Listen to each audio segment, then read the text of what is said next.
You know, there comes a moment in every human life when the curtain begins to shake just a little, and you start to see the machinery behind the play you've been taking so seriously.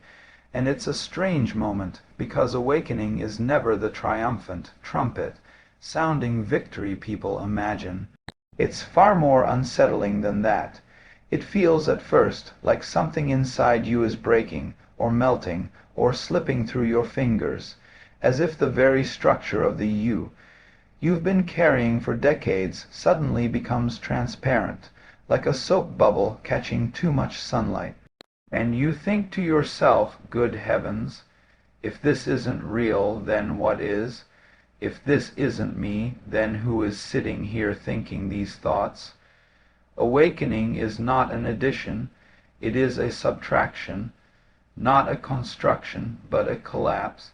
And collapse is frightening. Imagine you've lived your whole life inside a house with no windows. Everything you know, everything you value, every belief and dream and heartbreak you've ever had.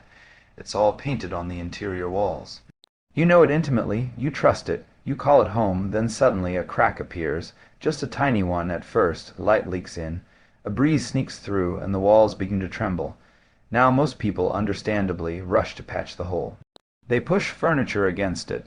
They plaster it over with new beliefs, new distractions, new identities, but if you don't, if you remain very still, if you let that crack widen, you will watch the entire structure of your familiar world loosen, shake, and eventually crumble. And that crumbling, though it is the beginning of freedom, feels exactly like falling apart, because you are falling apart, or rather, the imagined you is, the one who needed to impress, the one who feared being unseen, the one who believed life must obey certain rules, the one who held tight to expectations and outcomes and control. That character begins to dissolve, and it feels like grief, confusion, disorientation. It feels like a personal death, and in a sense it is, not the death of the body, but the death of the disguise. You see, you've been wearing an exquisitely crafted mask your whole life, built from the opinions of others, polished by your insecurities, painted with the colors of culture and conditioning. And you've worn it for so long that you forgot it was a mask at all. Awakening is noticing the string around your head, and then feeling it loosen, and then watching the mask slip. And as it falls, you panic. Without this, who am I? Without this identity, how will I survive in the world? Without these beliefs, what gives me meaning?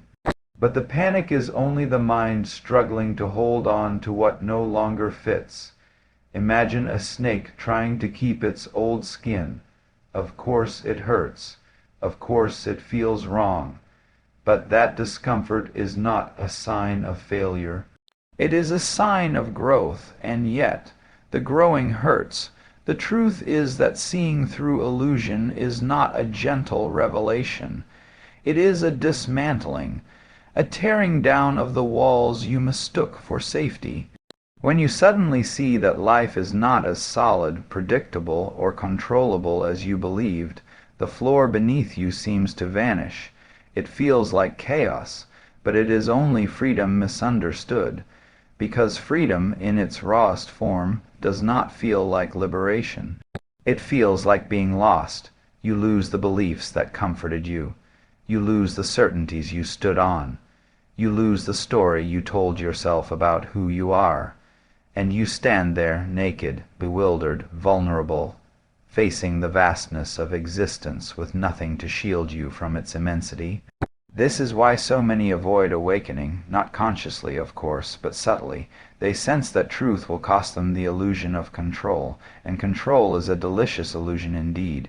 We cling to it like a child to a worn out blanket, frayed, thin, barely holding together, because it feels familiar. And we prefer familiarity over truth, even when familiarity hurts. Letting go of illusion is like letting go of a ledge and trusting the fall, trusting the air, trusting the unknown, not because you know where you will land, but because you finally recognize that you were never standing on anything real to begin with. Now, one might ask, Why does truth feel so painful in the beginning? Why does clarity destabilize rather than enlighten? Well, because illusion creates structure, even if it's a false one. It gives shape to the chaos. It gives you a sense of where you stand and where you're going. But truth is liquid, it moves. It shifts. It cannot be pinned down. To awaken is to exchange the comfort of solidity for the honesty of fluidity. And your mind, the wonderful, clumsy thing that it is, tries very hard to freeze the flowing river of existence into blocks it can label and store. When the river refuses to freeze, the mind becomes frightened. It says, "This is too much. This is too open. Give me walls again. Give me boundaries. Give me something to hold." And awakening replies, softly, "Let go. There is nothing to hold." This is why, my friends, the process feels like falling apart. You are unraveling the wrongness. You are dissolving the rigidity. You are shedding what was never truly you. A spider does not lose itself when it steps out of the web it wove. You do not lose yourself when you step out of the identity you constructed. You discover the spaciousness that was always there underneath. The falling apart is actually a falling inward, into depth, into presence, into the silent awareness behind all the noise. And that awareness is not afraid. It has never been afraid. Fear belongs to the story, not to the witness of the story. And as the story crumbles, the witness remains, calm, unshaken, eternal. But of course, before you sink into that spaciousness, you must pass through a strange in-between world, a kind of spiritual twilight where the old self has collapsed, but the new way of being has not yet taken form. This is where most people feel the deepest exhaustion, not because awakening is wrong, but because the transition is disorienting. It is like standing in the hallway between two rooms, with neither door fully open, and no clear sense of where you belong. You see, human beings draw their sense of identity from familiar patterns, even if those patterns are painful: fear, anxiety, people, pleasing, the endless chase for meaning. They at least provide a rhythm, a predictable beat, something to march to, but once illusion weakens, that rhythm collapses, and without the rhythm you feel lost. The mind doesn't know how to dance without a melody. This is why people say things like, "I feel like I'm disappearing. I don't know who I am anymore. I feel empty, unanchored, floating." Of course you do, because the anchor was the illusion.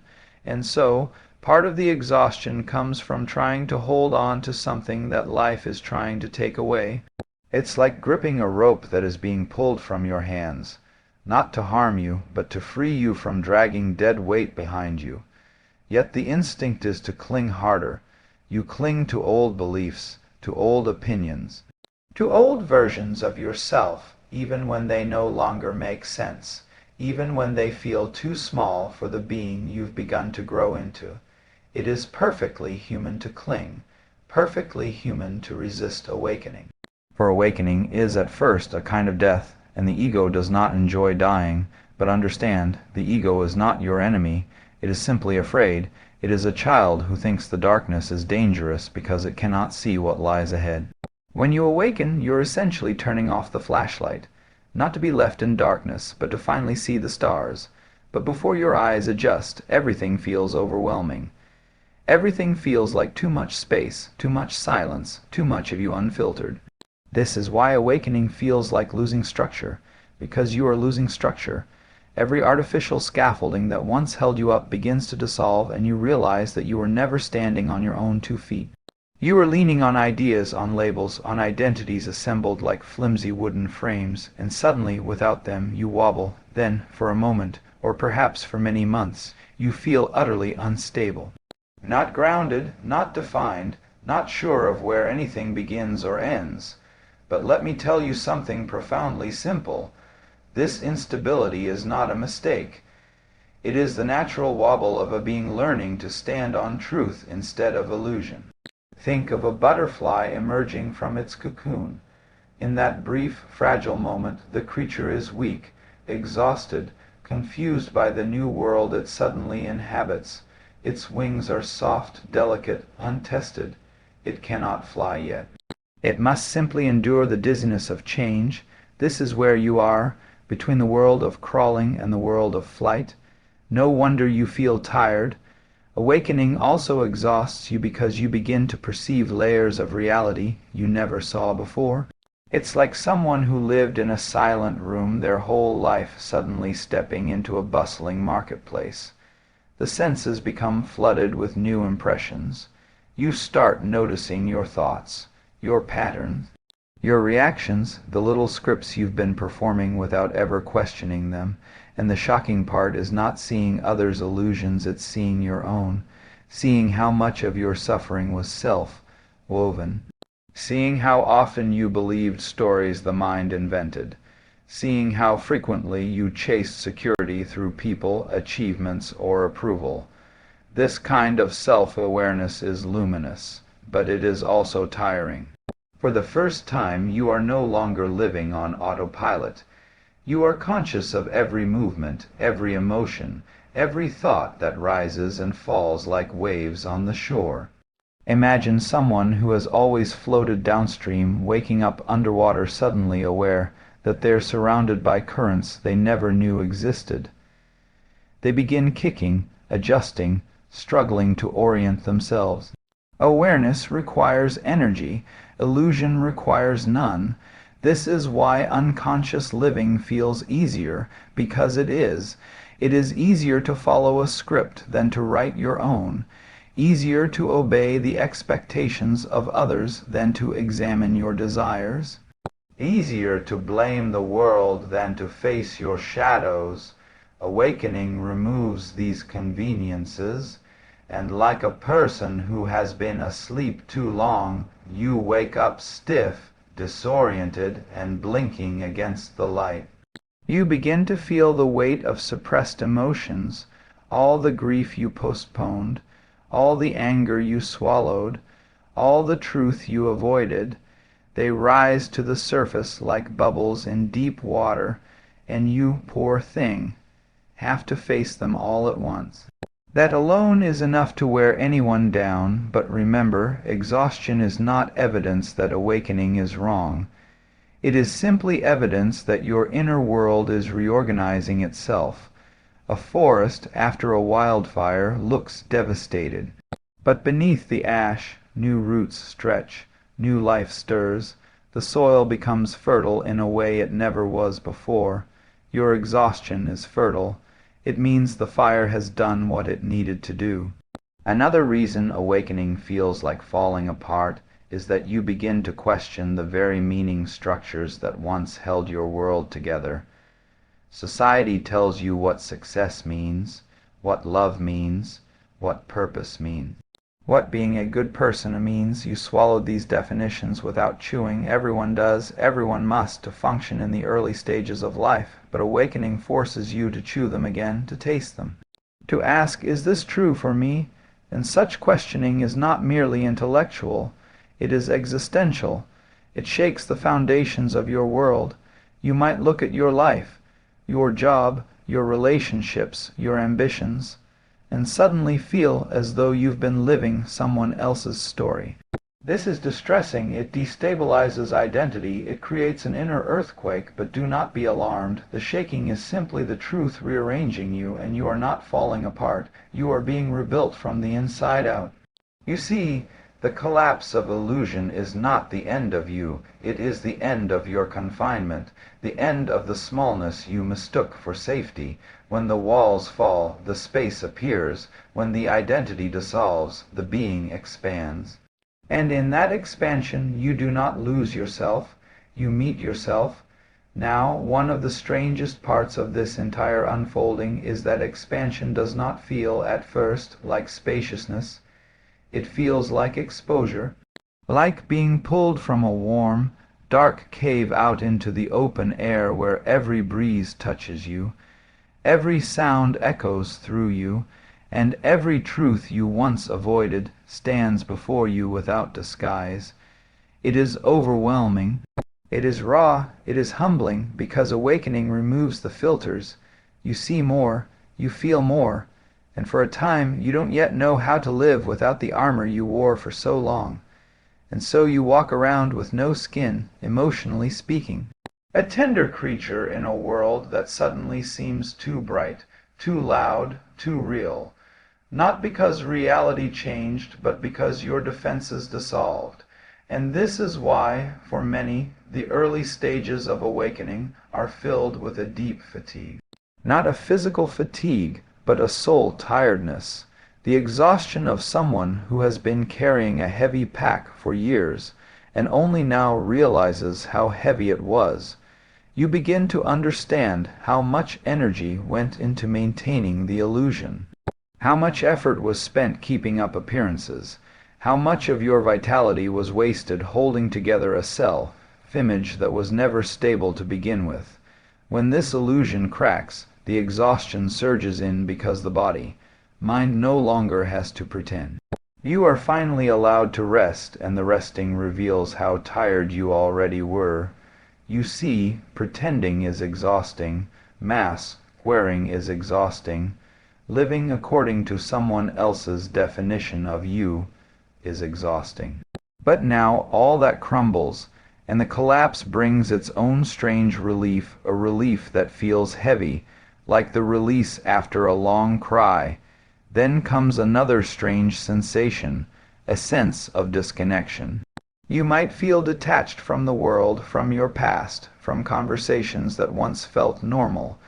People may speak to you using assumptions you no longer believe in, fears you no longer participate in, or judgments that no longer make sense.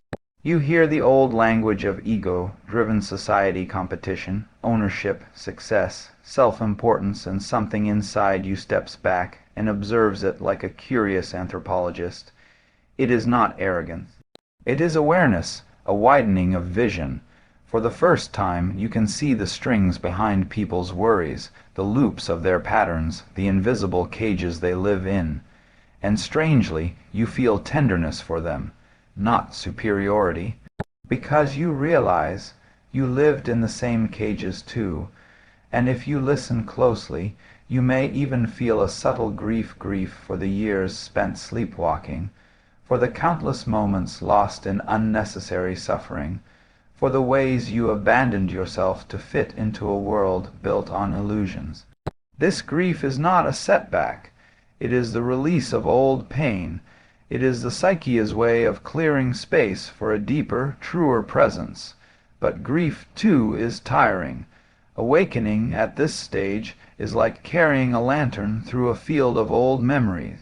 You illuminate the places where you hid from yourself, and you reclaim them with compassion. This emotional labor is enormous. No wonder you feel like falling apart. And yet, something else is happening beneath the fatigue. Something beautiful, subtle, quietly transformative. You are beginning to trust the fall because you see, falling apart is only frightening if you believe there is a bottom. If you believe you will crash into a hard, punishing floor. But what if there is no floor? What if the falling is actually a floating? What if the sensation of descent is only the unfamiliarity of freedom? You fall and fall and fall until you realize you are suspended in space. You are never going to hit anything. You are never in danger. This is the realization that marks the turning point in awakening.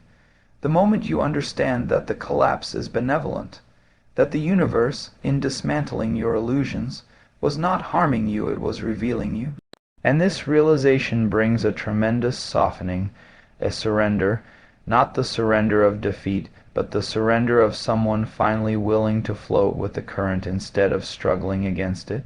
And with this surrender comes a new kind of strength, a strength not built on control, but on trust. You begin to trust your emotions, trust your intuition, trust the natural unfolding of your life, because you see that everything you once relied on was temporary, unstable, invented. But the awareness witnessing it all that is unshakable, when you rest in this awareness, the exhaustion begins to shift. It no longer feels like collapse. It feels like cleansing. You start to notice that the falling apart was not random. It had a rhythm, a direction, a purpose. Life was stripping away everything false so that only what is true could remain, and what is true this moment, this breath, this presence, this quiet watcher behind all experience. Not the thinker, not the doer, not the warrior, not the identity imprisoned by old narratives, but the spacious awareness within which all those things arise. Awakening feels like falling apart because the false structures were never real enough to stand. They had to collapse. They were always going to collapse, but you, the real you, does not collapse. You uncover yourself. You expand, you emerge, and then you discover something extraordinary. The exhaustion begins to turn into peace. Not the peace of having all the answers, but the peace of no longer needing them, the peace of trusting the mystery. You no longer try to define yourself so rigidly. You no longer cling to certainty. You no longer fight the flow of life. You move with it like water, like breath, like light filtering through leaves, and then slowly you begin to sense something like joy, not excitement, not euphoria, but a gentle, quiet joy, the joy of being unburdened. Awakening, after its storms, gives you back to yourself, not as a character in a story, but as the awareness from which all stories arise. This is not the end of the journey, but it is the end of the fear, for once you understand that falling apart was falling free, you no longer resist the unraveling. You let it happen, you cooperate with it, you trust it, and in this trust you finally begin to live.